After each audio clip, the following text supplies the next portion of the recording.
And yo, relax your mind, let your conscience be free, get down to the sounds of EPMD. Yo, my name is Parrish Smith, one half of the legendary rap group EPMD. My name is RJ the Realist. RJ here, you know what I'm saying? Yeah, right now we chilling on direct deposit, all day, every day. Strong Island, 516-631. Time to get it cracking. Yeah, you already know what it is. On Island shit. His squad. His squad. Yes, sir, you know what it is. We back live. DJ Shuttle, In the Loop Films. Yes. DC3, Century Station, Episode 9, Direct Deposit. We get direct to the source, direct to the information. Today, a special guest, my guy, Parrish Smith, a.k.a. Mr. Slowfo, a.k.a. Mr. Mike Dot. Yes. You know what I'm saying? Yeah. Listen, first of all, we got DJ Shuttle on the right instead of the left. So I don't do that. I wouldn't do that for you when you come, but for P, I'm gonna do that because, like, first and foremost, I'm a fan of hip hop. Right. You know what I'm saying? I feel like if you in this game, you're not a fan first. Like, what are you really doing? Right. We got a lot of vultures out here in this game. You feel me? Yeah. So, I mean, like, I don't even know where to start. I'm gonna just keep it true. I got like so many questions, so many thoughts. Like over the years, I've always wanted to know about, you know, EPMD. But where I really want to start is, like, with all the artists that you've brought into the game. Like, to me, like, that's such a big deal. Like, talk to me about, like, what made you like just have an interest on bringing other artists in. And just so we clear, we got Keith Murray, we got K Solo, we got Das Effects, we got K Solo. Shit. Right, man. You know what I'm saying? Oh, we can't forget Red, of course. Yeah. Right. So, like, what was it about, like, bringing other artists in that made that something that was like, yo, this is what we do? Right. Well, from the beginning, I was blessed to be around hip-hop since the age of 13. I have an older brother who used to run with Zulu, going back and forth before hip-hop was called hip-hop. So there used to be a lot of events at the Bronx River in the T Connection. Back there, they were so organized, they used to tape all the shows. So me being 13, waiting for my older brother and sister to get home, they would bring the tape home about 3 or 4 o'clock in the morning, go to sleep. That's when my night begun. I would take that tape, go back in the car that they drove, start it up, and listen to it and begin to imagine. Wow. Okay? Wow. Then, after that, Planet Rock came. Then after that, Jazzy J, Funky Sensation came. But before that, in my football days, I used to listen to King Tim III on the radio. That was the first hip-hop record that I was introduced to. And ironically, my attorney at the time, Jamie Roberts' father, was the owner of Spring Records, the first record label. So I got super blessed to be around hip-hop before it was called hip-hop, through my brother and them, who made a song called The Facts of Life with Smitty D and the Rock Squad, which also turned out to be Groove Be Chill. Wow. Which also went to go to Uptown and then to the movies with Kid and Play. So I was around all of this as a teenager. Wow. So once I got my break, you know, being a DJ, I was familiar with all the music. The biggest music on those tapes was 7 Minutes of Funk. It seems like the party was the party, but then when Jazzy J threw on Boom, Kaboom, Chiba Chiba come to the front, where yo MCs come to the. So from there, I took that perception, went to the studio, looped up It's My Thing, put the choppers, came with the imagination, and the stadium is packed. It's a large crowd out there today. Let's hear them play. So I already prophesized the vision before I even actually dropped the beat. Wow. Okay? And then because I'm from Long Island, Strong Island, Public Enemy, Eric B. and Rakim. Right. Okay? You got De La Soul. So this list began. Then you got Biz Markie. Then you got Divine Sounds before all of that. So all of this, and you put Regis Park in the house parties and stuff like that, created a vision. So when it was my opportunity, not only would I look out for myself, other artists who was trying to get down, who was up to par, I would bring in, if I thought they could make that impact, to build hip-hop at a time when they said this is trash music and it's going to be a fad and it won't be here. So it was important that they had to have a certain quality and skill level to represent and get in there and prove that it wasn't going to be a fad. So I was part of the regular era. EPMD was the last ones to come in. Big Daddy Kane, Slick Rick, or the, you know, MC Light. Then we came in last. Then, because we was last, I was able to build my own era with EPMD, Das Effects, Redman, K Solo, and then Keith would follow. But that was just to build a crew to represent the real. Like the crossover, the rap era's going out of control, brother selling his soul to going, gone, another rapper. So this is what we was looking from an inside standpoint of view when we was trying to rep the culture. And what better to put together a crew of cats of anybody heard of, including Craig Mack, on standby, and just show up to the hip hop community like, yo, listen, we're gonna rep the music, we say we are, and we're gonna put it down. But what's so illmatic about that, right, is that, like, there were, I guess, crews like the Juice Crew was a crew, right? But Yeah. but your crew was the first of its kind because it was the first time that an artist actually transformed and created a crew. That's correct. Wow, that's big right there. Did you like? Yeah. Did you when it was happening though? Did you look at it and say, "Yo, we're gonna create our own thing. We're gonna be the first to do it," or it just organically just happened and really just happened and didn't really No, reflect on that was too my much? whole point. Because I've noticed, like, in the industry, in the game at the time was for independent artists who had their own buzz. Then, if you got out there, did your music and your video, you would get picked up by an independent on a major. So that was too easy for me doing what I was doing with EPMD at the time, okay? So I wanted to take regular cats that nobody knew and build them from ground level and then turn them into that premier artist. I think that had a bigger impact. And the reason why it worked, because with our first single, It's My Thing, Your Customer, then Strictly Business, you know, going on the Run's House tour with Will Smith, Run DMC, Jazzy Jeff, and the First Prince, Public Enemy. Every time we stepped into a city, if you was prepared and on your business, people would come up to you with tapes, like, please listen to my demo. So if you was focused and you wasn't on that, you know, you had your nose above everybody, then that's how we always ran into people. I would do shows, but then Redman would be in the dressing room after Club Sensation like, yo, I'm dope. You know, I think I got what it takes. I heard that Or story. we'll go to Virginia. We'll be arguing with the label. Nah, man, it's a snowstorm out there, man. Nah, I don't think we're going. Then they'll do what they're supposed to do, motivate us to get on the plane, Right. go out there in the snowstorm, run right into DOS effects.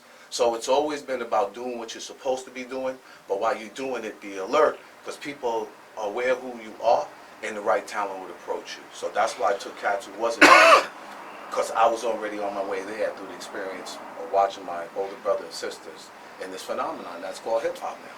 So I think like part of the jewel that I'm taking from that is that like you had the tutelage, you had like mentorship in an older brother and even Zulu to kind of also just like innately just do their ways and actions of how you carry yourself and why hip hop should mean so much to you. That's correct. And remember why hip hop is in the first place. Hip hop was to get you off the street, to come with the creative vibe, whether you was a management, a record label, or beatbox, or rapped, or made a beat. If you believe it, on the level that you believed it, is the way it would come to fruition.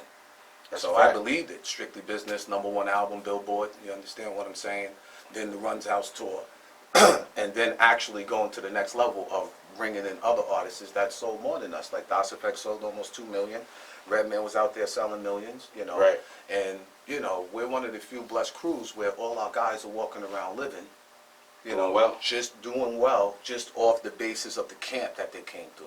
Strong there might be- foundation. yeah, The it might foundation be, was yeah. strong. And in any foundation, you know Right. how it is. Yeah, You it might got get a little coach. shaky, whatever, Yo. whatever, but the That's foundation coach. is strong. You'd be like, yo, you get up, yeah, okay, yeah, now give me 10 more push-ups. That's where I came from. Right. You know, from the football. No nonsense, OGs. Like, if you didn't do that last push-up right, you may risk having to do an extra 10 sets. You don't want that in your You life. understand what So, I'm saying? well, let's take that little turn. So you play football. Mhm. What'd you play at? I played at Brentwood High School, and then junior high, I played for the PAL and stuff like that, the BYA, and we just got nominated in all these proclamations like last week for just all our communication along with Buddy McGirt, Okay. who's a known boxer Boxer, from Brentwood, who just got elected to the Hip Hop Hall of Fame. So now it's past the trying to prove yourself, and more coming back to the community, which seems to be a little hesitant about coming outside, and letting cats know, like, if you stick to your dream, it doesn't matter what the forecast is out there. Yo, you'll never know unless Stay you focused. give the effort. Everybody will tell you can't do it, like they told me and E. Oh man, you can't do this. Oh, look at all these MCs. Why is this? But yo, we stood in the pocket and wind up passing a lot of cats. So you mentioned about people passing the demos and you're like, please listen to my demo, right? So was that record spun from being on the road and people passing demos, or was that part of the Eric and Parrish, process of trying to get heard through labels? No, actually, I was on our second album, Unfinished Business. Okay. My whole first 4 albums, doing the music, writing the rhymes, and taking care of the business, was just basically responding to the universe. Right. The first one you do yourself, Strictly Business. It's the shock factor. But then, now you got the haters. There was no word hater back there, okay? So yeah, that's yeah. when we came with So What You Saying. They was like, yo, you can't do this, you can't do that. Maybe you're gonna have the sophomore jinx. So coming back through, put together So What You Saying in the big payback, but kept the reality for the artists who were following us, like, yo, just keep it 100 with yourself. You know what I mean? We had to put a demo together. We had to go work to get that money. I was a DJ, and at the time, the hottest record in the streets was Latoya. That's how I ran into Sleeping Bag Records, from just cutting the records. One of my first records I ever Okay, bought. all right? And then after that, coming home from college, knowing that, yo, you got to make something happen in this window. So I just simply wrote down the address, shopped the demo, and that's when I ran into Virgil Sims. Wow. So on top of the success from the Runs House tour, on top of knowing we going platinum, but there was no sound scan, you still had an open mind to put on other artists to make your outfit stronger, because by doing that, it always kept you relevant and closer to the youth. Like the OGs do that out there right now in the weight room and stuff like that. Right, right. You know what I mean? The young cat coming with the energy, and he be putting you on. I kind of wanted to kick off with that because, you know, it's been quite a while in Strong Island since we've had artists of the magnitude of a EPMD, Yeah. of a Keith Murray, you know, who's probably like the last biggest artist from Long Island. Right, him and Craig Mack. And you know, and there's just a feeling, you know, from talking to a lot of young up and coming artists, like, you know, like the OGs Yeah. haven't done enough Villa, to did put you on. interview Villa? No, Nah, I'm only kidding. I'm only kidding. I'm only kidding. But Or RJ the Realist? Right.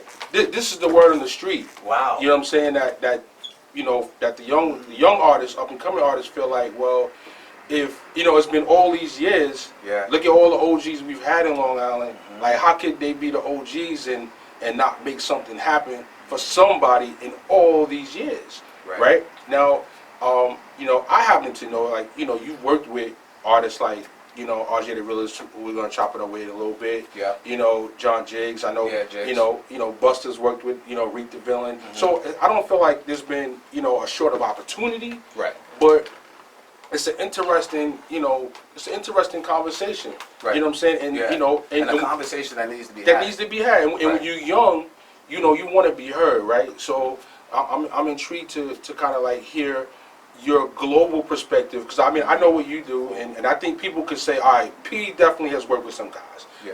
But just overall though, like, what's your take on that topic? Yo, that's a great question, and I've been hearing that for years. You know, back when we was getting busy in the industry, you had a lot of avenues and outlets.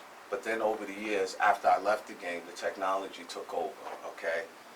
When the people was in place who was getting busy, it was like a lane wasn't built for the artists in Long Island. Me and Biz Mark had this conversation maybe a year and a half ago, 2 years ago. And the bottom line, that there was no structure out here.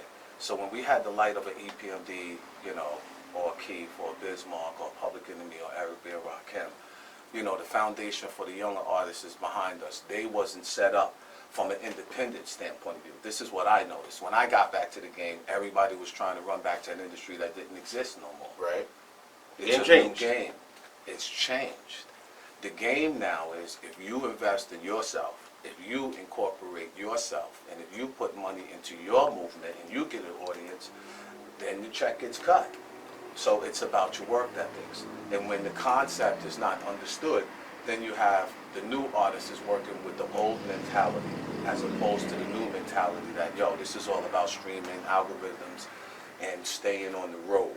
Right. Before was handing you tape, your record sales, radio, and then you get what's called a royalty.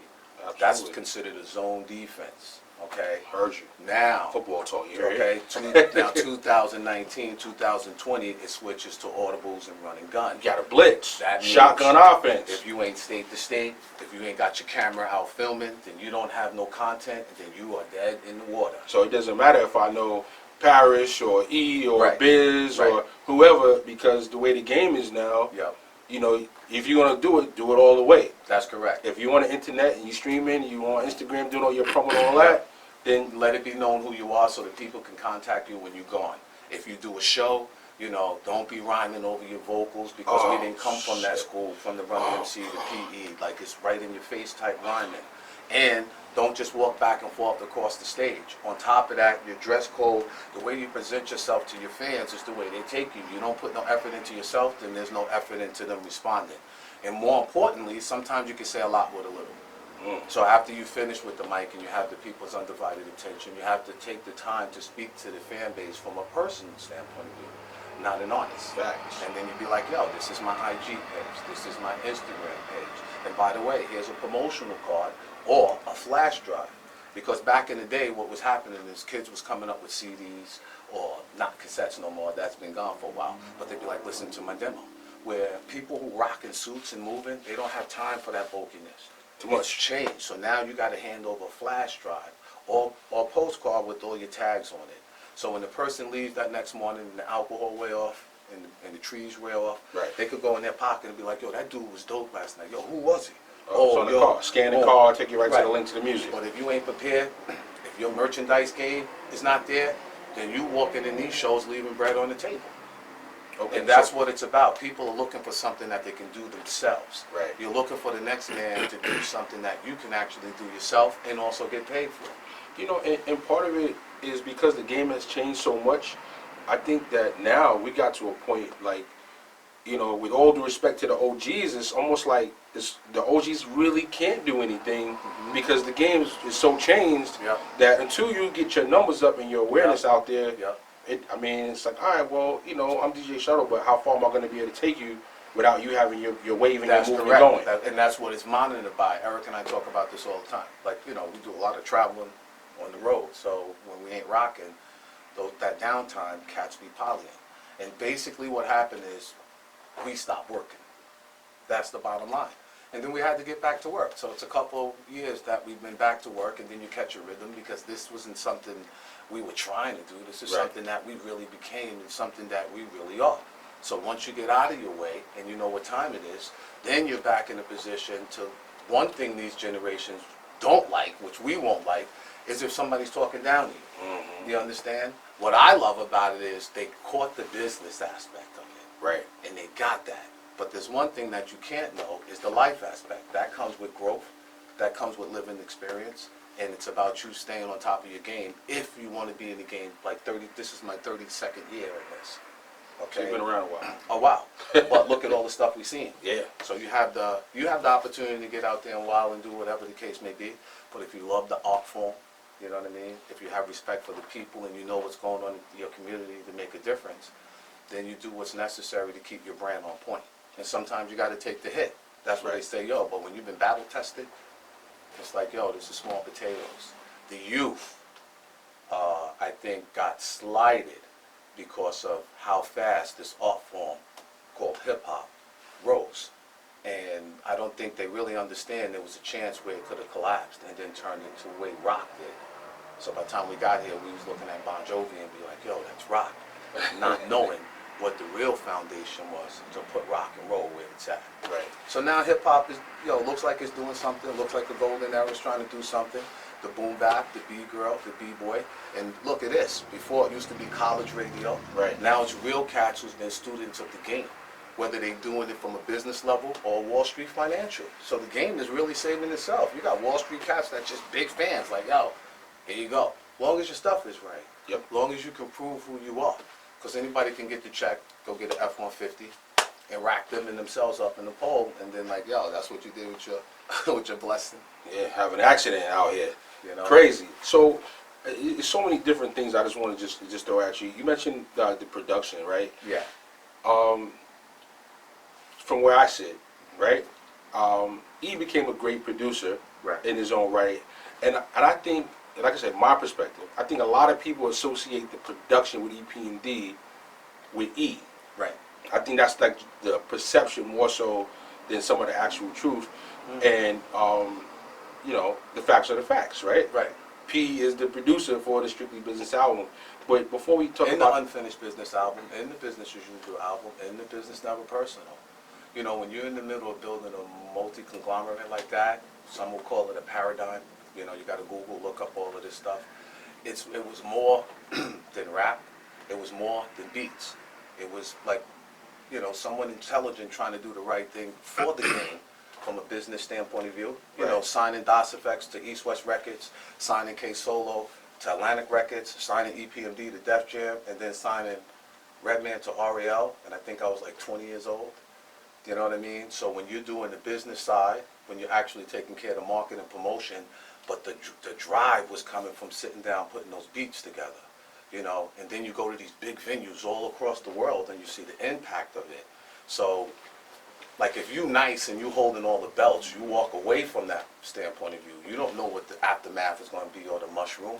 And then after that, even if you're a real champ, you'd be like, okay, people are going to say what they're going to say. Right. But I think people had a major problem with me not speaking up and speaking on behalf of that. But the way I get down, I'm like, again, like I said to Jay Billion, you know, I respect the source that gives me this talent to do this. And, you know, hip-hop's like a 12-round bout. True indeed. Where, yo, anything can happen in the 8th or the 9th, like this type of situation. So for me, that misconception allowed me to grow without no light on myself. And you really see my contributions to hip-hop, you know. So all of that motivation for those albums came from, first, me, strictly business, but then we had old-timers who used to play with Jimi Hendrix and stuff. Their record collection was like brand new. Right. And these are why you got to speak to it about. Like if there's something not right and you come out and you start talking about it, then you either You sound look like crazy. a hater You say, or you look crazy. Right. But I'm like, yo, listen, I know what I did. I don't have to be out there like that. This is what it is. I played football. There's 4 quarters. You know what I'm saying? Sure. You seen what the Patriots did to Atlanta in the Super Bowl, down by a gazillion points. So, you know, once you keep things in perspective, and I think that's what's important, because somebody said that. Man, somebody up there said it wasn't worth it, because if you engaged in that, then you wouldn't be sitting here for what's really needed for the cats in Long Island. You know, the destabilization of hip hop and the boom bap in a time where the game was, me, in my opinion, taken in direction prematurely. I want to talk about the production though, because to me, you know, like I'm hip hop geek, right? I care about the details of the production. Right. Talk to me about, like, as you're doing the first album, Yeah. what did you learn how to produce on? Who taught you how to actually produce? Did Wow. you have the samples and just come to the studio and have engineers edit it? Great question. This is crazy. I want to know the details. Well, it starts from 13 and loving it, and Right. listening to WQHT, and listening to Busy B on the battles and stuff like that, and wanting to be a part of it. It's like you get one shot to be a part of it, okay? So now you got the 7 minutes of funk. You put the It's My Thing out there, that works. Your customer was, Just so I'm clear, right? What I'm hearing right now is "It's My Thing" is the first record you produced. yes, and then produced Erica. Crazy. So it's like, yo. Crazy. And the whole thing derived, my brother was like a no-nonsense dude. And Right. he's still a no-nonsense. Like, my brother's from Brooklyn. Right. Okay, we're born in Long Island. But I grew up under a household in the Brooklyn mentality. My father's from Marcy, my mom's is from Bedford-Stuyvesant. But me and down, we're Long Islanites. Right, Okay, right, this right. is where we're from. We don't try to act like we're from Brooklyn or nothing like that. We're from the trees. Heard that? You heard that? This is where we act. Okay. But the ties of the family and everything From BK. is from BK all Yeah. day, especially my pops, to the fullest. Our right now. our era is like the era of the parents that got some jobs, made a little bit of money, and moved to Long Island. That's correct. So- for whatever reason, and some of them didn't make a lot of money. Some of them was hustling and Yeah, lit it up in was Brooklyn trying to- and had to fall back in the trees where they could see. Fall back. It's all according to what your Experiences. people was into. Okay. Yeah, yeah. So That's a with fact. that, having an older brother and a pops, that yo, these dudes are relentless to Right. this day. So with me being behind them, there ain't no sleeping in late or nothing like that. Get up, It's get the to work work. ethics that I seen from them. So when you got It's My Thing and you see that, that's a no-brainer. That came from Nah, that was T-Connection, classic. Bronx River, Jazzy J. You knew that would work everywhere. Now keep in mind now, when they was going to the Bronx River making these cassettes, years later, Jazzy Sensation from Jazzy J. Years later, Planet Rock to the Planet Rock, they started to turn into vinyl. But I was the young dude coming in DJing, DJ Easy P on the cover of Facts of Life. So when you would make these beats, it would be easy. It's My Thing. You go in there. The machines, there were no sampling machines. It was a nice dude by the name of Charlie Murata, who Charlie my brother Murata, worked better know with him. through Smitty D and the Rock Squad. The problem was that, you know, when E moved to my neighborhood, we was already rolling. My brother was already rolling. The neighborhood was tight knit. So Eric was the new guy. And with my brother, he was the type of guy that if you walk down in the session, you asked him, could you bring somebody in the session? Then you get thrown out of the session. That's how he was, because there's probably some other shit that he asked you to do that you didn't even do. But that was real OGs. Like, yo, you trying to bring your man in and you didn't take care of this and that and this and that? Okay, so you can beat it and you could go out and hang out with your man. But you knew it was a special seat to be in there. So how do you compromise that? I got to take the sidebar real quick on that. I feel like some of that is the challenge with the young artists today, that you can't talk to them like that. Right. I know we going back and forth. Yeah. But I feel like that's a challenge. Right. Because, like, you can't be critical. You can't be hard on them. Right. They're a lot more soft. Right. Not just the artists, but just Yeah, but that's just okay. The era. There's the nothing age. wrong with that, because you got to understand the creative mode that they're in, the lifestyle that they're in, the track record of what they seeing coming in. Like, you know, their whole world was cool until Triple X got killed.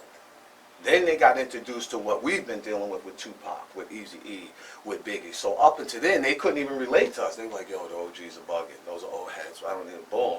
They lost one of their man. Then Macklemore. Then they started seeing. Then it started changing.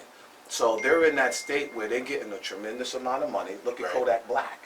Look at all of these guys that's in the light, making it happen, but because of their actions in the real world, it's costing them, because that leadership is not there. Okay, so for us, back to the production, I got this from the OGs who was getting busy. Right. So how do you make a beat with no beat machines? You run into one of the nicest white boys who lives in Comac, who knows how to splice tape from the rock days, and Wow. he says, yo, no problem, this is what you want, bro? Okay. So he'll take a pencil, put it around the table, mark it, play it for 4 minutes, Wow. and then set up another reel and record the 4 minutes that he spliced. Then the sampling machines caught up to us.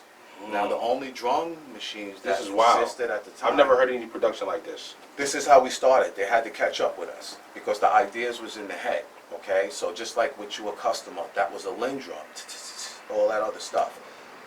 Basically driven by a rock beat by ZZ Tops.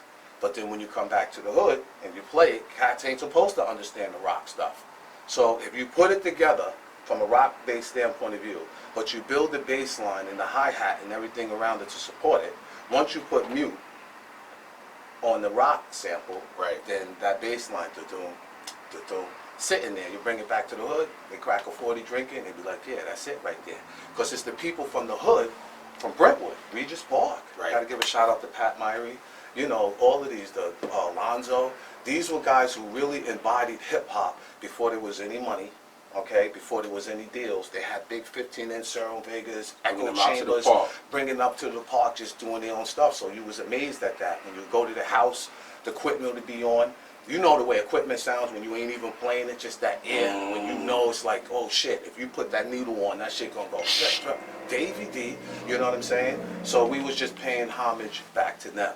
And then the fun part became in the samples of going to Lonnie, God bless the dead, you know, listening to Riding High, Please Listen to My Demo, or Get the Bozak, down, and imagine in your head what it's going to sound like when you get to Charlie's. Right. Then to put it together and hear the beat, and then Eric and I get on the later vocals. That was the whole, it was always a process. That's right. But then the group got so big, then we signed to Def Jam. So Def Jam was like, okay, Charlie's cool, but now you got to go to Power Play and meet Ivan Doc Rodriguez. It was official too. Right. But then we had to say, hold up, we're not going to jump out there like that. We're going to still make the music in Charlie's. Right. Take our masters and our Right. feel from Charlie. Take it over and here. hand it to the master, Doc Rodriguez, and then he's going to do exactly what he did on all four of those albums. Herb was master master, yes. on the original, Yep. the first word. It's fucking amazing. Yeah, so that's how all of those, you know, all of those beats, even so what you're saying, Right. you know, being over in Europe, listening to the DJ, Soul coming out, you was always in the game because once you came with that hit record, you would have producers, artists, and another Trying to thing, work with you. I didn't know nothing about a ghostwriter. I didn't know nothing about publishing or writers. This was all just love from the heart. Right. And then when I put all of this stuff together, from the music to the beats to the touring, I made it look real big. and then that's when that's when you start hitting a little turbulence. But it was already completed. You got 4 albums there. You got the Hit Squad right there. You got DOS Effects, EPMD, K-Solo, and Redman, and that was the template to this day. And everybody who followed it, Everybody has followed it. boom, and made gold and platinum off of it. Anytime I see a artist now, whether it's Biggie, whether it's Jay-Z, whether it's Cash Money, Young Money, Yeah. when I see they crews, Yeah, I see EPMD and the Hit Squad. that's correct. Foundation to all of that. Because don't forget, it was our energy and our movement that went out there that actually set the tone. It was no hoax. It was nothing you could make up. And not to mention, we had Run DMC sitting there with Jam Master Jay. We had Russell Simmons, Leo Cohen, Will Smith, Jazzy Jeff, Charlie Mack, who's still around, you understand.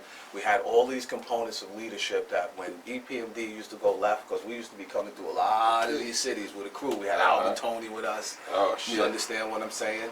But just being rookies and new jacks, sometimes we had to get pulled to the side. Sometimes cats had to fly home because of their actions, and then there was you had to be disciplined.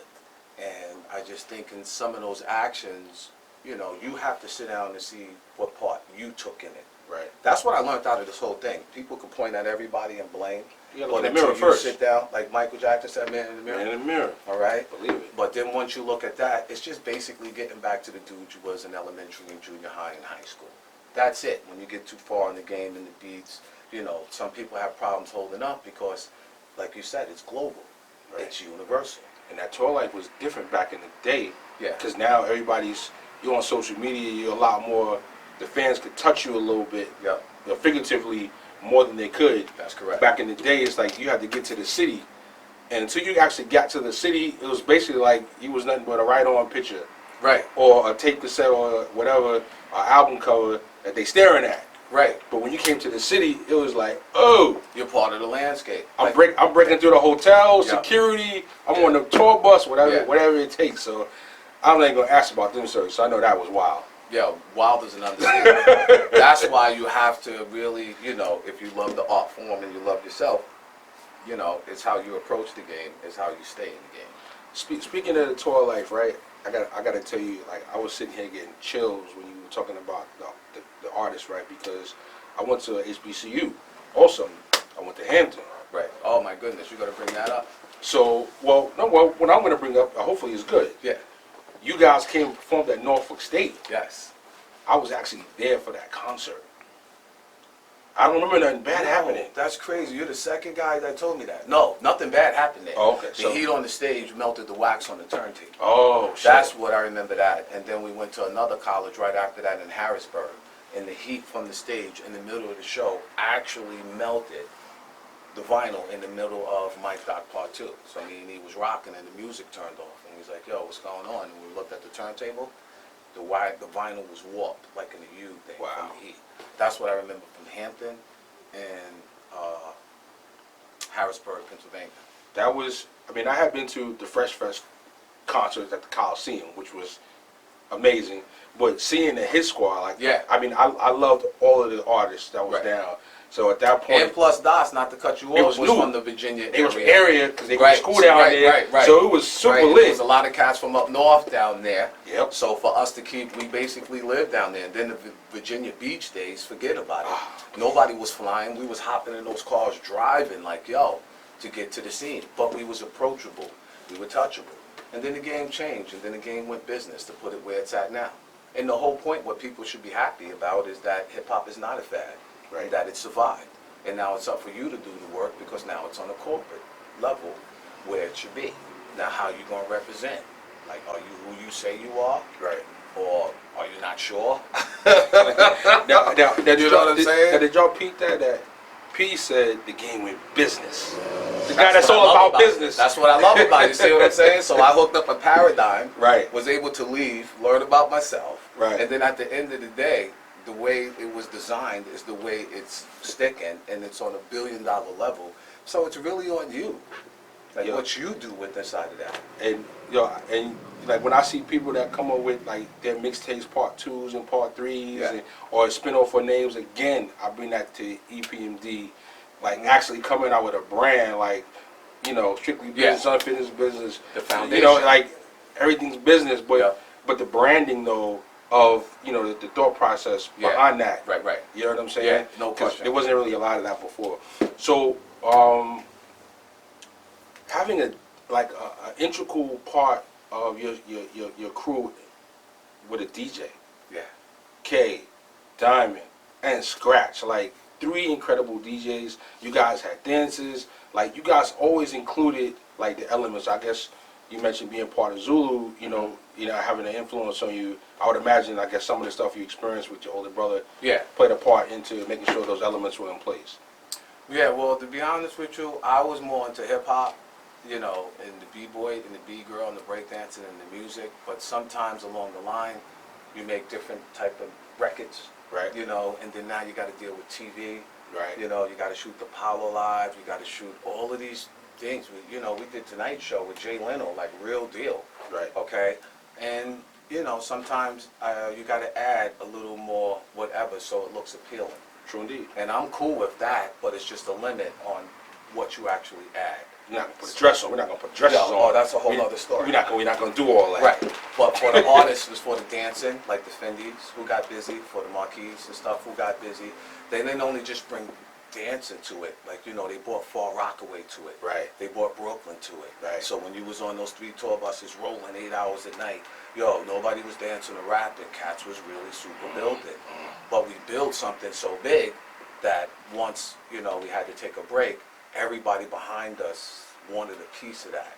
Whether it was going to be a squad or whether it was going to be barring our beats. But that's cool because I think what it did was allow us to have longevity while we got to learn who we are.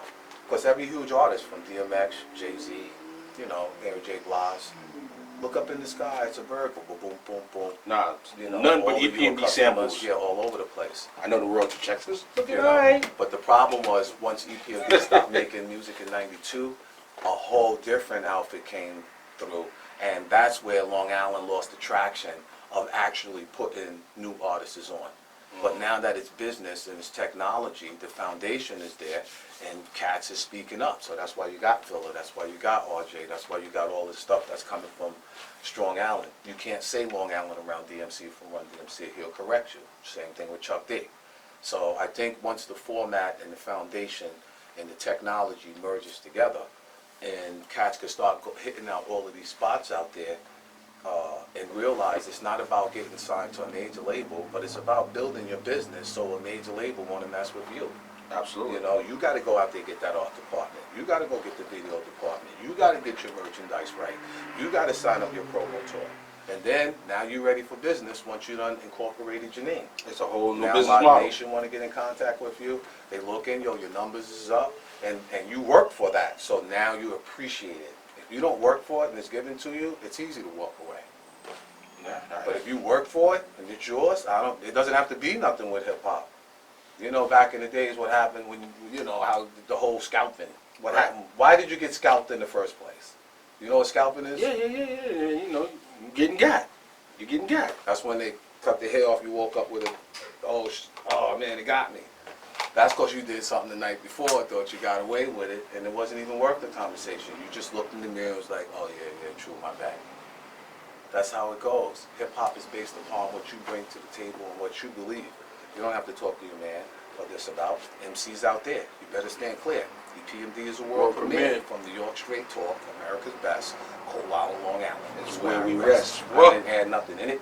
Right. I didn't get fly, no nitrous or nothing. Right. I just said, yo, we here. And then that was it. Strictly business. Then unfinished business. Then business as usual, business never personal. And now, here in the present, with me and E on the same page, and when all the artists is growing and having the knowledge, and then the younger cats, that's what it's about. It's really about these guys right here. So, talk to me about, I had 2 questions in my head. Let me ask the second, which I wanted to be the second one, but I'm going to ask it first. The crossover. Yeah. So, my research assistant sent me this question. Fran Love. Shout out to Fran Love. What up, Fran? Hi. The crossover. So, is this like a response to the label saying we need a pop record? So, is this like something kind of like a response to the label, or is this something that you guys organically did on your own? No, I think what happened was I was in the paint, focused. I was wrapping up all the music, getting ready for the tour. Eric and I was kind of like on point, but just a little off. And that's why you have people watching you who cares about your career. So at the time, Naughty by Nature came out and had You Down with OPP? Right, You right, know me. right. So me and Eric being that deep in the game, you know, when we was almost finished with Business Never Personal, we went up to the mountains, Gold Mountains, and we recorded the album. And one of the songs that we felt strong about was Don't Play Me, Play the Next Man. That was on Business Never Personal. If your girl messed it up, cut her off. Cut her off. But what Russell was trying to get us to understand is that's not y'all. That's Tretch. That's Vinny. That's Naughty by Nature, okay? That's K and them. Y'all are, it's my thing, you got the chill dudes. So get up off of that, let them be them, and y'all be y'all. And really, he put it in a way like if y'all drop that song, Play Me, Play the Next Man, y'all be over as a group. And he was very convincing with that. So at the time, I was watching it, the game crossover from Main Source. He was already, Large Professor was already pissed. He said, yo, cats seem hesitant to represent. Faking the funk. He said that. Faking So the I funk. already had my antennas on like, okay, something's going on out here. You say, hey, yo, put me on, me, I'll represent hip-hop, then you get on. And the next thing you know, the other guy say, yo, man, you dope in hip-hop, I got some bread over here for you, let me ride with you. And you be like, well, hip-hop bread, hip-hop pop, hip-hop dope, hip-hop Lamborghini, hip-hop building pool, man, oh. Okay, next thing you know, you up in there. Yo, you getting it on the other side, and your people's like, yo, you know what I'm saying? What you So doing? with that being said, we was aware. You put that with Russell sending us back into the studio, I think it was just an expression on where Eric and I was at the time, how we felt people wasn't representing hip-hop the way they're supposed to be. So the title was there, the lyrical content was there, and that's what was actually going on in the game. And then you see what happened. The crossover crossed over. You know what I mean? I was like, how the hell did this happen? Yeah. They're making a record about not crossing over, and this then it record's crosses probably over. crossing over more than any record that they put out. Right. And then after that, then the whole game crossed over. But then the foundation would be questionable because, you know, like when you go too far with something, then Right. it goes top in. Right, right, If right. the anchor's not down, you balance. So you can have pop, but you need regular hip hop, you need underground hip hop, a whole bunch of stuff. And now I don't think it's just one dimensional. Right. I think it's more universal. It's no different than when EPMD came and Hammer did Can't Touch This, or when EPMD came with their album and Eminem did Ice Ice Baby. It didn't affect us because we were doing what we were doing, and then they did whatever they were doing. But in our realm, we was repping, in our opinion, real hip hop, staying true to what led us in the game with the fans in the first thing. And that's just my thing. That's the album Strictly Business. And you guys had like an incredible West Coast following. I think I even read somewhere because you know this is pre-internet and Instagram and all of the tools we have now, that some people even thought you guys were from the West Coast. Yeah, well, the problem with that was that because we was from brothers from Brentwood, Long Island, and then OJ, you know, situation, he was from Brentwood to California. So it was a whole other bunch of- Brentwood. It was a whole other Brentwood. Like, yo, no, we're not from that Brentwood. We're brothers from Brentwood, Long Island, in New York. Okay, but we had that Cali feel just because of, you know, not only my brother, my father was around DJs, Mr. Roy. And with the You Got to Chill, when that came out, I was amazed with that song. Right. So I was like 13 or 14, and I don't know how I was out there at the club with my pops, but I used to be there chilling. And, you know, him and his man go chill and do whatever, leave me on the blades at 13, 14. At the party? With the old people dancing, not me, Nice. the old people. Nice. So I would go sick with You Got to Chill and play that shit 100 times till where the old people be like, yo, come to the table, can you change that record? You know what I'm saying? But then it stuck in my head just the more amounts. So again, when you get older and you got to come up with this new material and you're not even expecting it. We did, it's my thing, your customer was like, yo, this is cool. We're doing shows with audio too. Yo, we all over the place. And then it was like, yo, certified mail, we want you to do 10 songs. So it was like, dang, wasn't even thinking about it. But okay, back to Charlie. So the first thing is, with all the chaos and all the non-believers, you guys to chill, chill, chill, chill. Boom. And then Eric came in with the prolific rhyme. Relax your mind, let your conscience be free. Get down to the sound of EPMD. Classic. That's some meditation yoga stuff like 2019, 2020 now. I thought that on a production tip too, like the whole production style that Premier got known for, Yeah. like sampling artists' voices. Yeah. Again, I feel like that's Parrish Smith. Yes. I don't know that sampling an artist that's not like, you know, super mega, like sampling yourself. Right. That wasn't really done before. Right. But back in that day, you worked for that camaraderie. You worked for anybody in hip hop to use your vocal. That was a big That deal. wasn't it wasn't a diss back there. That was like, yo, if the hardest dude in hip hop who had the most respect took your name and sampled it, then that said something for you. Okay? And then that was like a compliment. So that's why a lot of the beats, with us being in the forefront, in the rhyme flow, not only in hip hop but R&B was on a lot of our stuff. They and our sampled a vocal lot of works, those you know. records. And then back to hip hop, Ill and Out Scratch on the hip hop side. So when they came with Look Up and Down, said Whom I Take Up, and then they got Brian McKnight, like a big high profile R&B. That's where another thing. Now hip hop is getting the light that it deserves, but it's up for you to maintain it. Because if you show up repping the culture, not looking cool, you know what I mean? No, Like if I came we looking like cool. if I came in there with a 40 or the hen dog, Right. and then like a minute into the thing and I'm like, yo, hold on, and then I just pass out and he's filming and this shit. That's a poor representation of hip hop and of culture that's really took care of you, your family. But that's what's getting a zillion views right now, and that's what's driving Yeah. people's Yeah, but whole that's scheme comedy, right now. But that's right now. That's comedy. What's hot now is not hot later. So you want to be remembered like that? You know, year in, they always pull it out. Nah, So if that's how you're going out. And then if you got a problem, it's about balancing. You be in that Uncle Murder wrap up. You don't want to be on Yo, that. I seen Uncle Murder 3 times, and I talked to him. I seen him at the Garden. Where else did I see him? Yo, I seen him in Minnesota. And boom, I got to speak to him because, yo, that you look forward to that year in rap. So I told him, man, that's a lot of pressure because you 2 for 2. Nah, You know? And his joints don't be 2 minutes. Yo, either. it be It's 6 a minutes. rap. Right. So I'd be like, yo, like we're in August, September. How you looking? Yo, how you looking? Right. And it'd be like, yo, I'm on it.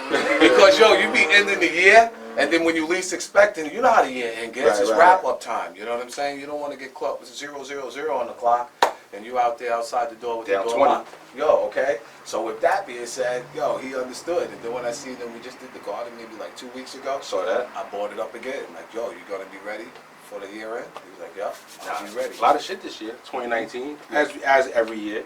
But I'm a numbers dude, 2020, because I'm born May 13th. So from what I hear, that's a master builder, if you Google it. Absolutely. And that's why it's not, I could keep building it and keep building it and building it. Looks like it's coming through hip hop, but it's who I am. That allows me to keep doing this. But now, you know, I'm ready to really do it because the people's been waiting for it. And we're the last ones. Well, speaking of still doing it, you mentioned earlier just about like the whole indie wave now in 2019, and about like boom bap coming a little bit more full circle. I've seen not only with EPMD, but I've definitely seen a resurgence in other artists. Yeah. As well. So, even like to seeing Roxanne Shante on radio and like all these Styles things.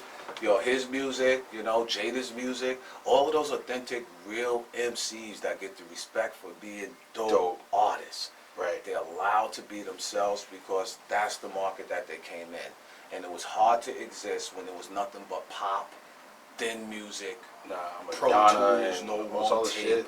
You know what I'm saying? Where you didn't even sample or loop nothing no more. You just went to a computer, Fruity Loops. Press a button, and that was and it. it quantizes it Yes, for and you. that's it. Look that one up. But now with just a little movement with the boom bap, with some breakdancing, the DJ's getting the respect that it's supposed to get. The DJ was in trouble. You remember that machine? And then what was the new one? Was it Instant Replay? Instant Almost Replay. replaced the DJ. Nah, I missed that one. Yeah, the Instant Replay, yo, forget about that. Instant Once I tell you Replay. about that, yeah, that's the machine where you put everything in it, and it's just like you got a DJ up there. Oh, You got hell a no. bank of like 200 that you can play with sound effects. They use it a lot on the radio. Oh, hell It's no. called the Instant Replay. Oh, hell no. We're gonna look that up and And vinyl destroy came it. back. Vinyl, all this stuff was almost done, and then now it's spinning back. Well, I think that there's such an indie wave now that's happening, and if I gotta salute anybody, it's probably going to be Europe, because Europe is the folks that have held onto the culture at its core. That's correct. And really never got caught up in everything Stood happening fast. in America. In Asia. And, hold on. See now, and this is Europe what and Asia, makes it really, really interesting, because you got Europe, which is 100% correct. and Asia too, which Big is shout out to DJ a Honda. super diehard. Right, CB Mass. But this is what I'm talking about. It was a culture which we was trying to get busy, but then whatever happened, happened. And then around the whole world, the expertise of the ones who really loved the authentic hip hop, they stood fast to it to make sure it developed. Whether it was from a vinyl standpoint of view, a DJ standpoint of view, a breakdancer standpoint of view, or an MC standpoint of view. I've been to some places where they'd be like, yo, we don't even want that in our country. Get that shit out of here. Okay, but Don't play that. Don't play that crossover shit. You know? No pun intended to the crossover. Yeah, I'm right there. Out of here, come on, peace, nice to know you. You heard? So you guys are going to Europe pretty soon, right? Yeah, in like 3 or 4 days. Oh, nice, nice. So yeah, I guess by the time we air this next week, you already be there. Yeah. So for those that are in Europe that could be checking it out, like how long is the tour for? Like, you know, if you have any information on the dates and so forth and so on. Yeah, well, this tour right here is, I'm going in to do one date, because this whole thing that's happening now is basically to support Eric with his solo project and what he's doing. Okay. I did my run in 2017 with RJ and with Bus. Okay. So we knocked out our 11 countries back home. Now Eric is about to go knock out about 7 or 8, and I'm just going out there basically to have some fun. Right, right. You know what I mean? For the first part of it, then I get to come back home, set up for 2020. Gotcha. He's going to stay out there and do a couple more dates, and then when he gets back, then we're on the EPMD stuff, making moves. But it's like, you know, when you run through about 7 to 8 passports, and when the people really know you, that's the true education of hip hop. It's not the music, it's to really get out on those jets and be 40,000 feet up in the air and really moving with your passport and laptop and being around the technology and seeing the cockpit in the airplane and stuff like that, you know, to go and to see the technology as the hotels get better, as the money from the euros change or the pounds or the yens and the fluctuation of the USD. That's the true education of hip hop, and knowing what you gotta know. You land in Germany with USD and you ain't got no funds, you're gonna starve. So you begin to learn how to communicate. And they be like, yo, bro, you need euros. You need some of this. Okay? In Africa, the same thing. Right. You know, we got mad stories, like, you know, because they're so genuine out there. Right. You know, you roll up thinking you want to play tennis, hour and a half, 2 dudes chasing the ball around. And then at the end, you're like, yo, good looking. They're like, no, yeah, good looking. You better reach and boom. Oh, that was entertainment. Yeah. That was entertainment. So you got your little per diem, and you like, yo, how much is this you need? All of it. Oh shit! All right, here you go. Yeah, well, you know, you gotta give a little, right? Yeah, heck yeah. You know, when you're overseas, like as a first experience, like you're in a country where they speak little to no English, but they know all the words to the songs. Definitely. How crazy is that? That's bananas. That's bananas, because that's what it is. It's all about the music. Everybody's slowing down to try to communicate with the music. So Right. the beginning, during the day, the radio, the interviews, everything is there. And it's really up to you. You can't be closed-minded. You got to communicate with them because they're excited too. But when that music They're comes super on, excited. then boom. It's a whole We all different won. ball game because they know. I went to Switzerland once, and you know, I got hooked up with some artists from Italy, because we're close to Italy. Yep. And you know, I'm a rap artist at that time. Yep. And so it's like, all right, yo, I'm gonna hook you up with these rap artists out there, but they don't speak English. I'm like, all right, well, I'm trying to figure this out. Like, all right, what the fuck am I gonna do? You know? Yeah. And so I'm like, they play the beat. It's like, oh, you know, that's when I like it. I like it. Yeah, I like it, right? Right, you did. All right, so, you know, start penning, boom, get in the booth, and like, yo, they don't speak English. Right. So right. I'm like, yo, how are they like it? They were like, nah, they just like the energy of it, Yeah. the experience of it. They Yeah. just loving hip hop so much. Yeah. It doesn't even matter what you're saying almost. It's like, It's your effort and you believing in what you're saying. yeah, And it's the universal language around the world. the music. So when you see the breakdance and you see the Adidas, you see the mentality, it's all the same. My man GMV, Grandmaster Vic, says all the time, we all one. Mm. We all one. Yo, and that's crazy. I did a song called We All One. Because that's we all one. It doesn't matter. Like, I just, you learn from the people before you. You can do what you want to do, but it's all about you maturing and finding growth within inside yourself so you can develop the culture that so many people respect. There's so many people just out there talking with no basis, with no connection, doing nothing, and then they'll be mad that you're stepping up, at least making an opportunity to better it for the generations behind you. That's what I'm seeing in hip-hop now. So nobody can stop you but yourself, and that's why with all of our albums, Strictly Business, it keeps going back. Like, every time you go out to the world, you're out there in it. You're not sitting at home, you out there, and you got to stay up with the time. In London's 5 hours ahead. Europe is 6 hours ahead. Then you start going to Japan, which I think is 13 or whatever, 16-hour flight to Africa. And now, the world is... I was in Africa, Johannesburg, March, and they were showing me pictures about them being in Manhattan, up top, and in Compton. And they like, where y'all at? We don't see y'all when we there. So we already been looped. Oh, You understand? wow. And they on it. They brought us up in there like, you know what I'm saying? We went to the African restaurant and then, it wasn't what it was. We had to go to KFC. I'm like, oh man, this is not good. Wow. Because it says African cuisine. Now they gotta come to New York. New York is what I'm authentic. saying? New York's You gonna know be what I'm saying? authentic. We got everything here in New York. So it's good to see how the people look up to New York because it starts with us, the mecca of hip hop. And we kind of got off our square and now we're getting back on it and the technology is helping us. That's a fact. That's what I feel. That's a fact, man. Yeah, I definitely appreciate you coming out Yes, to yes. kick with us on Direct Deposit. Yes, yes. Especially so. I was looking forward to this. Yeah, I was looking forward to it too. Like I said at the beginning, definitely a fan first of EPMD. Yeah. And like that's what keeps me alive still doing a podcast like this because I'm a fan first. Right. And I want to use it as my tool Yeah. to add on to the culture. To be able to drop jewels like you were able to give today, and hopefully the audience is taking heed to some of that, especially the upcoming artists. Yeah, well, again, they say, to not prepare is to prepare to fail. And this- Douglas. You know what I'm saying? And it's like in the beginning when I was doing this from the heart, I was young.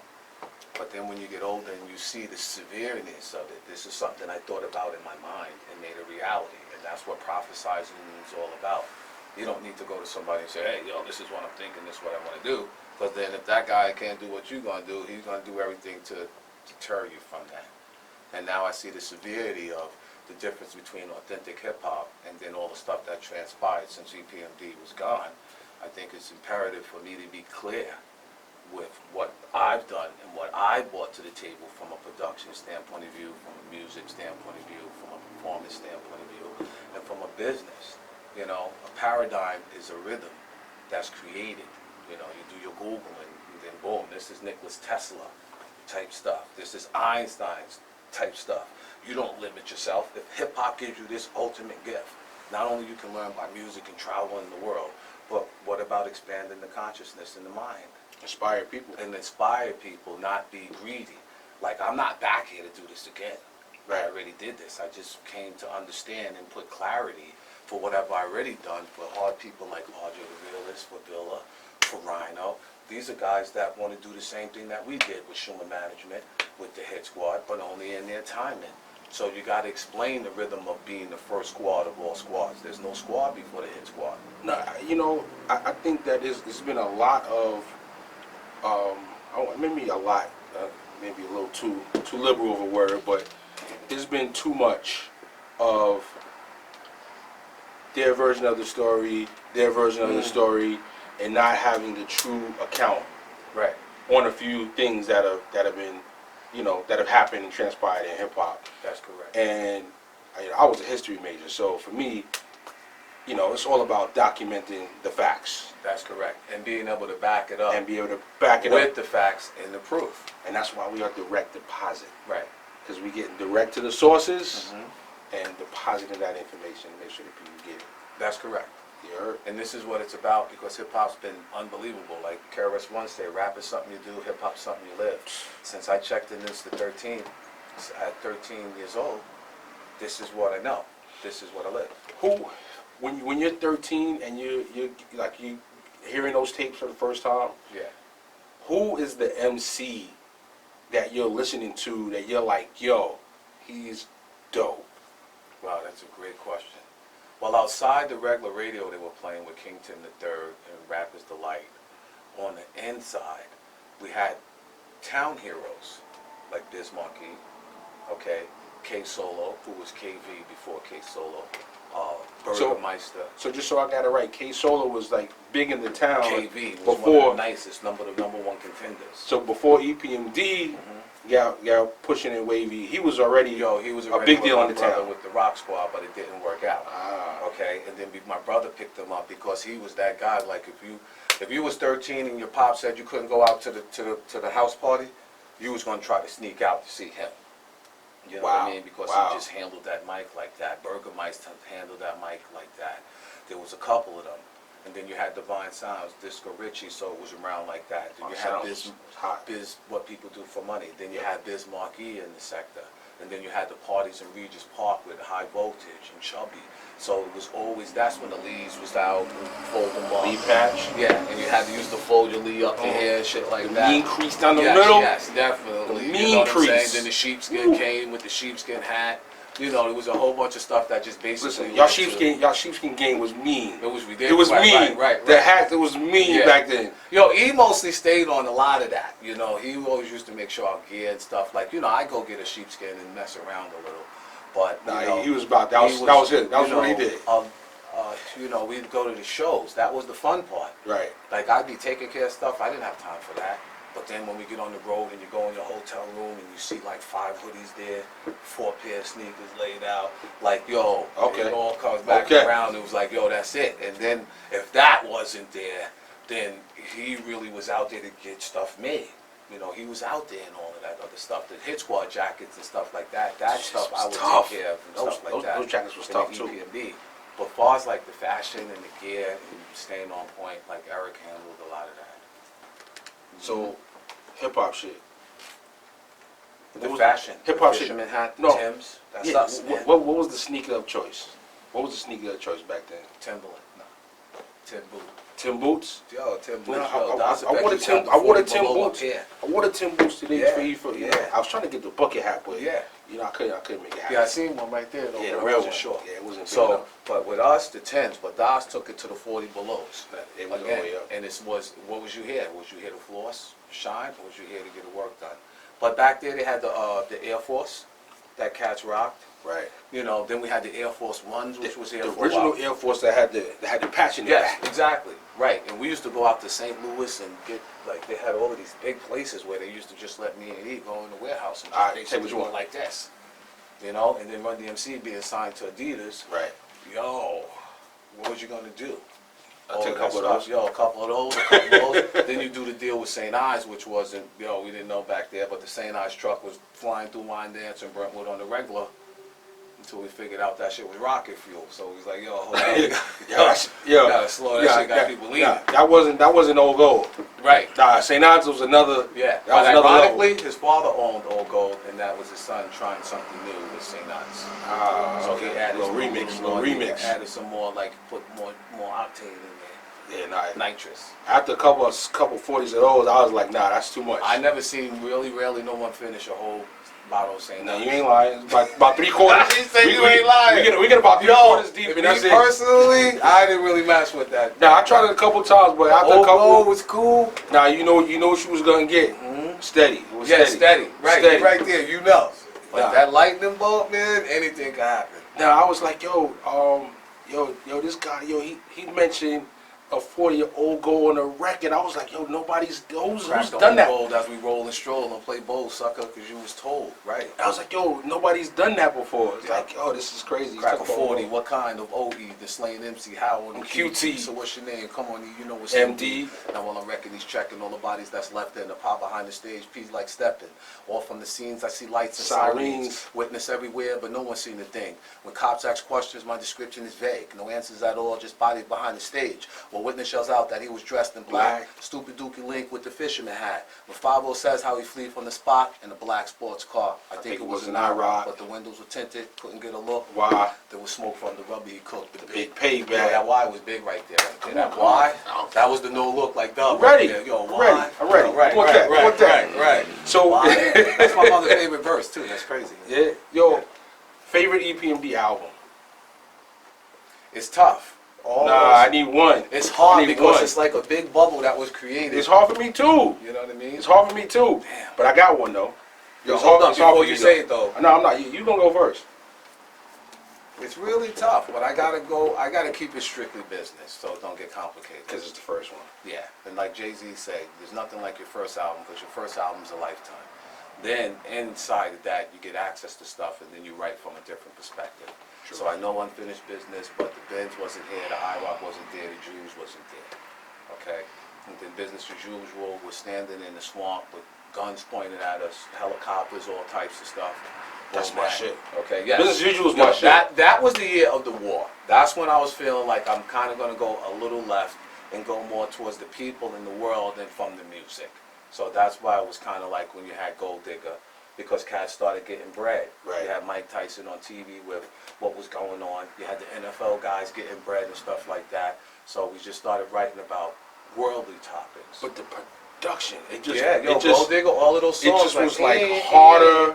Like, yeah. no matter how hard everything was before, it was like a certain, like, Yeah. maybe it was, the mixing, I don't know. Mhm. But the production, it just felt harder. Yeah, and the mixing too was very important because Charlie knew what he was doing with that bottom. Right. Ivan Doc Rodriguez, after we went from 8-track to To 24 digital. slide, Right. not only was he mixing it straight across the board, he was putting the bottom in the, what do you call it?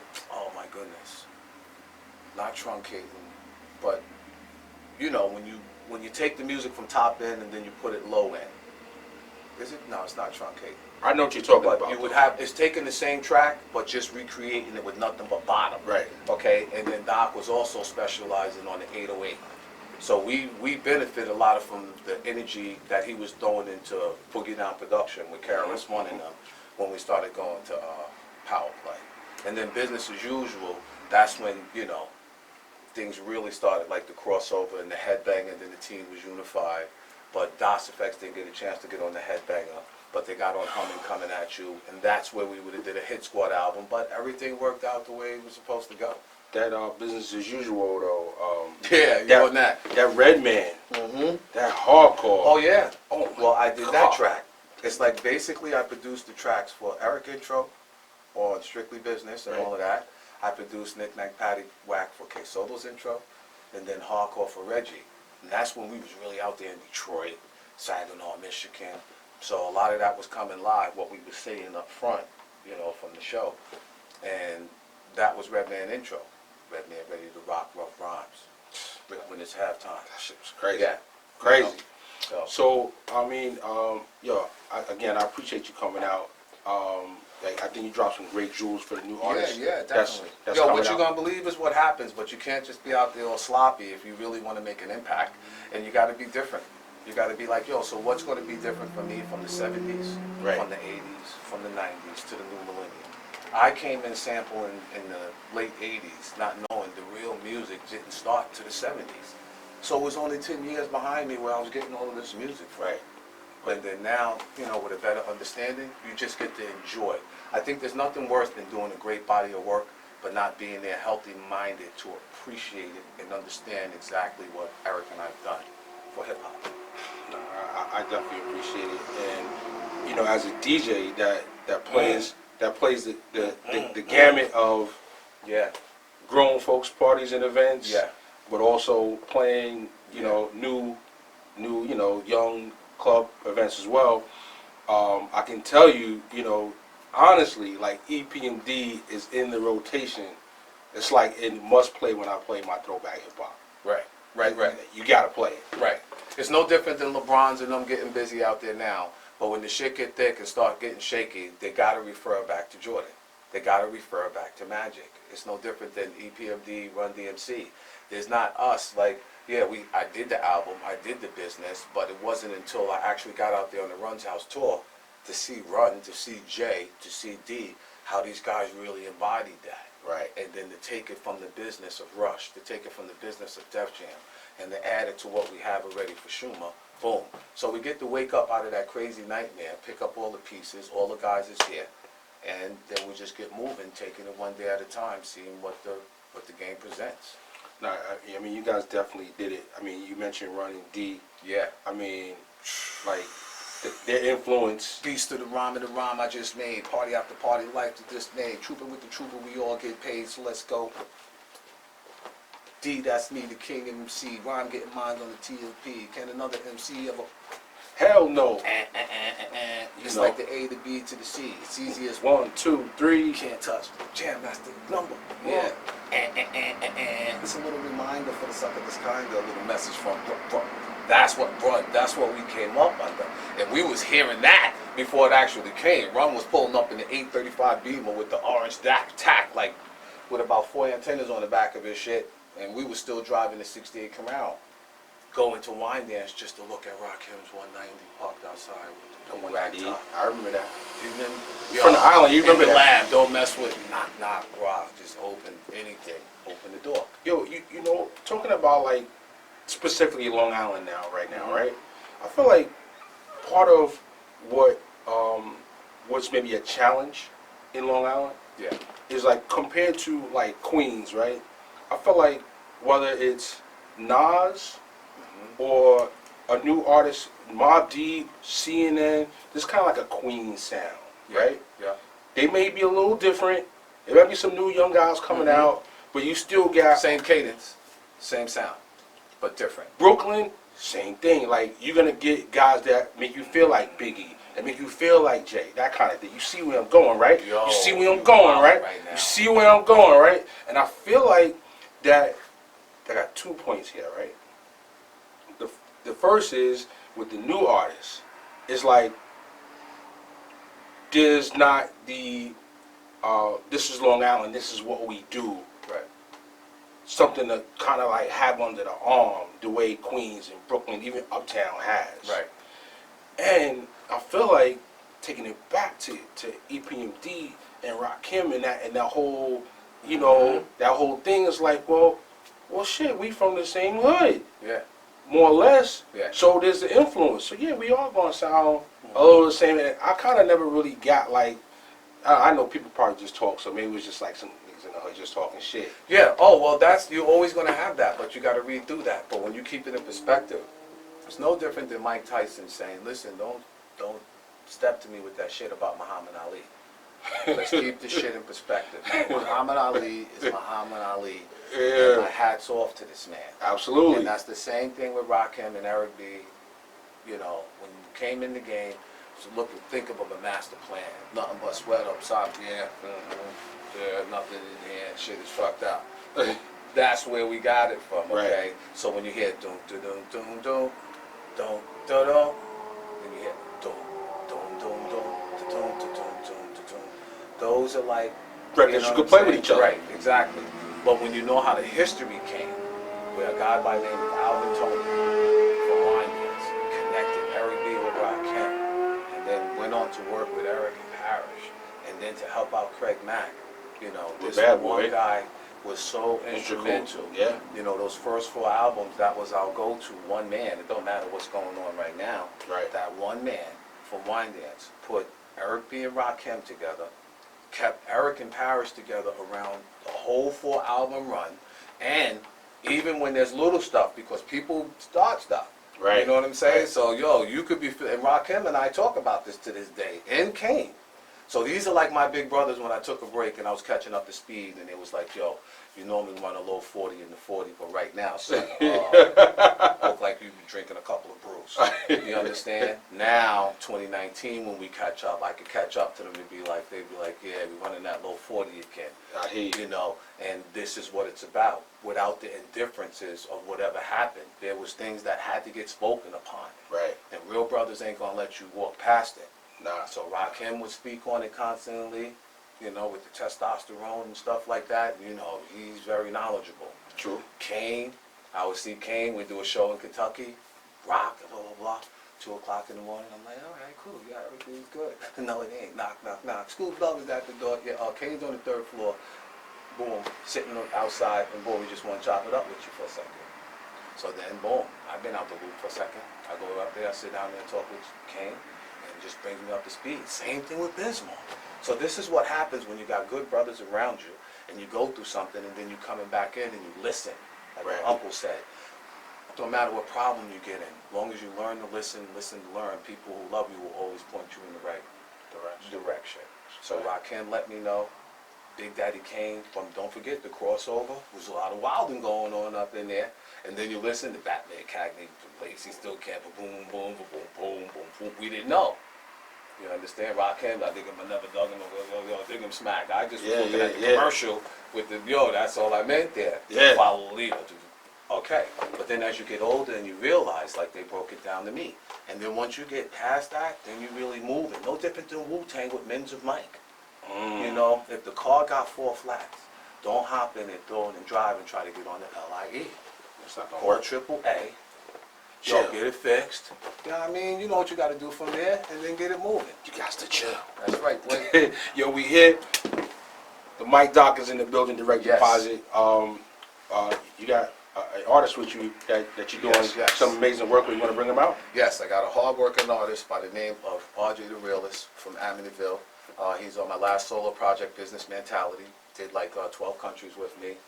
And he's that guy that works hard. He's the guy in the gym 2 hours before. Before anybody gets there. Yeah, definitely. We're going to have him get, You know what I mean? Oh, shoot. we have him get right in the middle. Yeah. We get him right in the middle. Super nigga, man. There you go, RJ. So RJ, what's it like, you know, working with an icon, first and foremost? Hey, man, it's an experience in itself. Like, it's crazy, man. When you first get on the team, like when I came out 2017, I went on tour with him first. You know what I mean? We hit a couple cities, Pittsburgh, Buffalo, and you know, you get to see a whole lot of things, how things work. Catering come through, it's an ill thing. Everybody treats you like a That rider, like a- that like rider, a- you heard? That rider. That rider. Right. You know what I'm saying? Right, that rider. So when you get to the cities like that, man, you got the catering and everything, man. You just see how everything look, man. The hotels, shit's moving, and you get to learn every time you hit that stage. You know what I'm saying? I always say this. I mean, you get thrown to the wolves early. You know what I'm saying? When you fucking with the realness. You know what I'm saying? When you coming out from the mud, like we not coming from the comedy side and all we make. Now we coming from the bottom. So when we came in with them, you know what I mean? This is before the Business Mentality album that me and Pete did. You know what I'm saying? When we hit that first city, man, we hit them couple cities. We just learned from there how to hold the mic. You know what I mean? How to rock the stage. Yeah. And that was early on. After that, we hit the booth. And then you could, you know what I mean, you hear from the the interview y'all just had. You know what I mean? This man is the same way with Charlie Murata, right in Deer Park. We get in there, I mean, blaze up, and then we get to these, you know what I mean, we find all these samples. You know what I mean? We get the song from the bottom, the ground up. And you get to see how the legends, you know what I'm saying, how they put together a record. How we, you know what I mean, and produce it, you know what I'm saying? So let me ask you. crazy thing. Let me ask you though. So there's a bunch of young artists, right, that feel like they haven't had a chance to meet with an OG to kind of like give them an opportunity that you got right now. So I'm sure artists that's out there is gonna want to know, how do you get to be in the spot, and not only how did you get it, but why do you deserve it? Talk to the I people. basically got this spot, you know what I mean, from hard work, you know what I mean, from when it comes from the social media to the streaming numbers to all of the records that we've done, you know what I'm saying? This ain't no, like I was explaining before, nobody gets in this game sitting around. This ain't a sit around game, you know what I'm saying? This is a get moving, you know what I mean? This is fun, but at the same time, we all just work as a team, man. I just put in that work. I put in that pain. What that specifically did you do? You Though? know what I mean? We was on. I'm asking for I did, specifics. Oh yeah, Business Mentality. Yes. I did about 9 tracks on there. You know, Before you got to that, how did Parrish Smith say, "Yo, all right, cool. I like what you're doing. I'm gonna work with you." What made that happen? I think basically early on, because I got on through Rhino, my manager Bus back there. You know what I mean? We had chopped it up, and he heard my records, and I was originally doing records with your man MD. And Parrish had got a hold of a few records I did early on. One called Want It All, the other one called Turn Up. Parrish liked it. You know what I'm saying? So he decided, all right, we're going to get him on the team. with, you know, at the time Ace Brav was on the team, he an artist, and we had started moving from there. But that's those 2 records right there is what really made Parrish say, okay, this young man is serious. You know, he's not.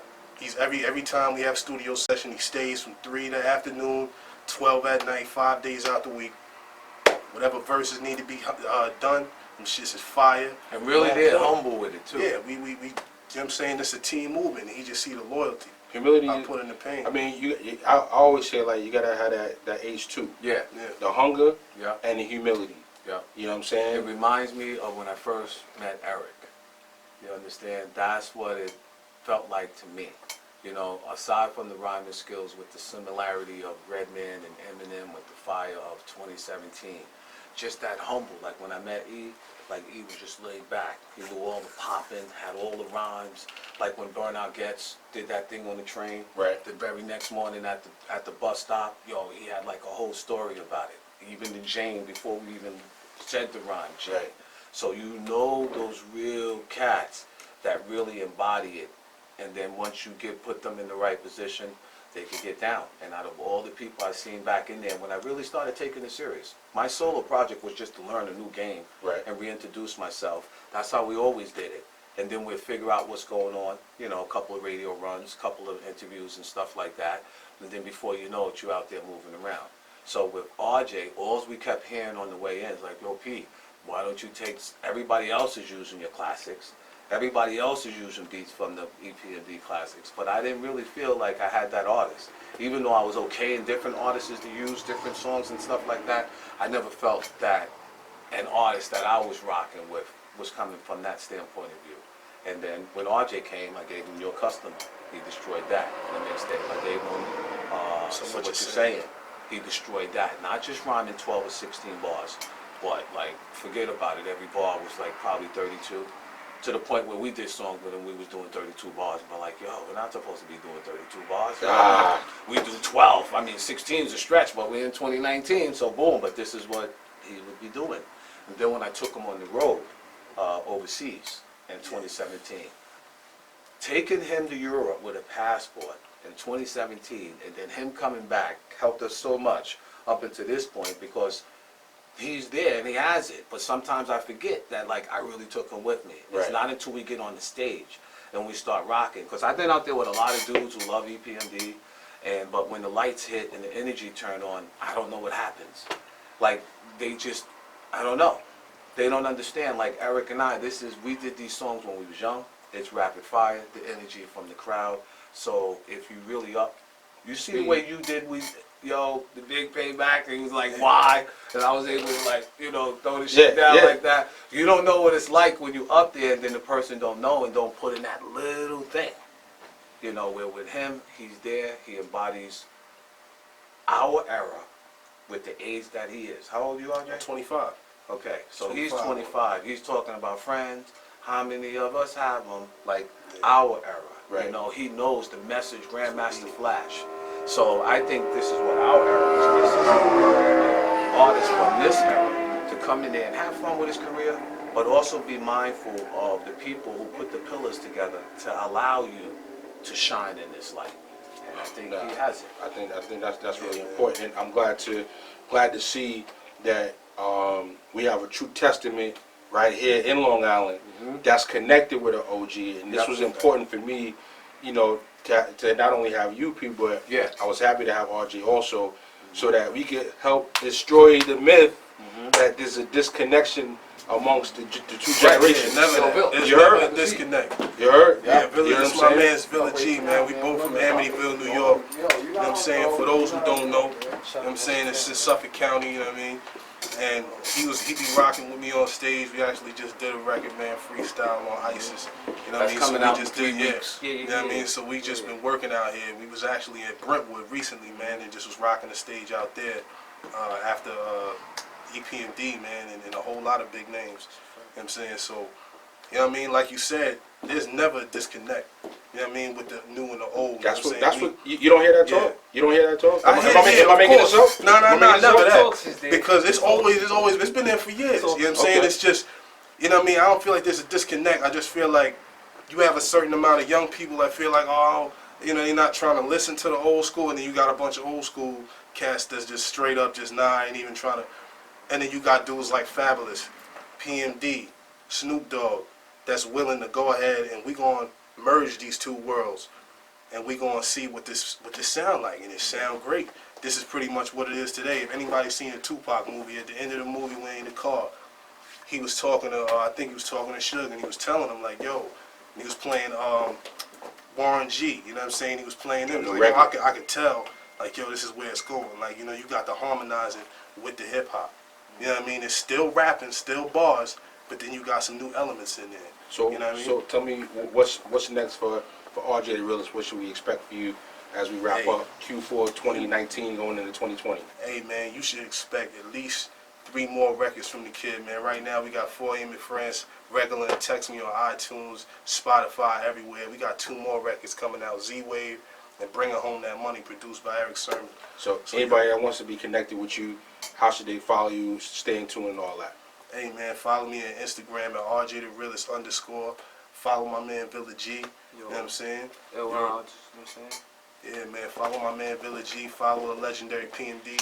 And September 28th, we all at the Blues Cruise, man. So come through. Slitty. September 28th, the Blues Cruise. Yeah, Where's that? Blues Cruise. Oh, the Blues Cruise. Yeah, you gotta check out the Instagram page on that, man. We got a single location? Yeah, a little bit. You know what I'm saying? This in where is it? In the West Bath? West Bath. Oh yeah, we in West Bath. Alright, so we got good promo for that. Blues Cruise, September 28th. Yeah, September 28th. Me, PMD. But you gotta follow RJ the Realist to get the details on that. Yeah, gotta follow me, man. But you gotta follow DJ Shuttle to get the little plug. What? Can we zero in? I am Strong Island, co-sign right here by the mic Doc. You heard? Something for the ladies too. You heard? Central Station, we out here. You feel it? So listen, that's what it is, man. Yo, we got RJ the Realist, Villains in the building, PMD the mic Doc. You know what I'm saying? All day cutting across the screen, hip hop on the scene. Running That's with how the we 18. do. This is what cats do. Direct deposit. You know what I'm saying? Rest in peace to my guy, Craig Herring. Don't forget, inspiration for this right here. Interlude Films, DC 3 Central Station, I'm Strong Island. We out here. Bang.